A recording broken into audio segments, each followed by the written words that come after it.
इसकी एक बहुत महत्वपूर्ण कंसेप्ट है महाभारत में।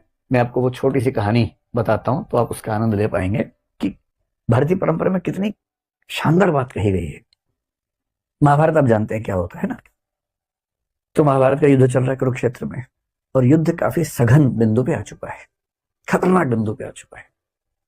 कौरवों की सेना बहुत बड़ी है, पांडवों की सेना छोटी है। बस पांडवों के पास ये है कि कृष्ण साथ में है, और कृष्ण की जो कूटनीति है, वैसे भी लठैती काम नहीं आती है, कूटनीति बहुत बड़ी चीज है लठैती की तुलना में, उसकी वैल्यू ज्यादा होती है। कृष्ण कूटनीति के इतने पुरोधा हैं कि उनके सामने बड़े बड़े जो बलशाली लोग हैं चल नहीं पाते हैं। अब हो क्या रहा है? अच्छा, कृष्ण को शुरू से अंदाजा था कि कर्ण को संभालना आसान नहीं होने वाला है, बाकी सबको संभाल लेंगे, कर्ण नहीं संभलेगा।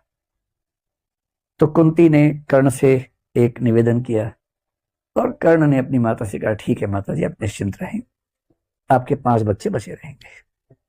जिसमें निहित था कि मैं आपका एक बच्चा नहीं छोड़ूंगा, अर्जुन, बाकी सब छोड़ दूंगा। अब कुंती भी चिंतित है, क्योंकि वे बच्चे तो उसके हैं ना, बच्चे की चिंता किस मां को नहीं होगी। अब हो क्या रहा है युद्ध में? द्रोणाचार्य की मृत्यु हो चुकी है। अश्वत्थामा वाली कहानी आपने सुनी ही है।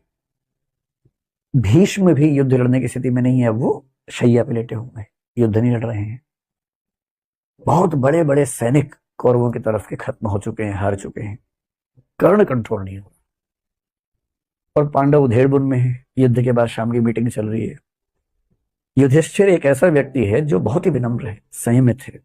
आप युधिष्ठिर के मुंह से गलत बात आमतौर पर नहीं सुनी, क्योंकि संयम बहुत ज्यादा है। लेकिन उस दिन, उस कमजोर क्षण में युधिष्ठिर भी संयम खो बैठे, और अर्जुन को बोल रहे हैं कि तुम तो कहते थे कि तुम दुनिया के सबसे अच्छे धनुर्धर हो भाई। अजीब हाल है, तुम कर्ण को मार ही नहीं पा रहे। काहे की तुम्हारी धनुर्विद्या, काहे का तुम्हारा गांडीव धनुष। ये सुनते अर्जुन को आग लग गई एकदम।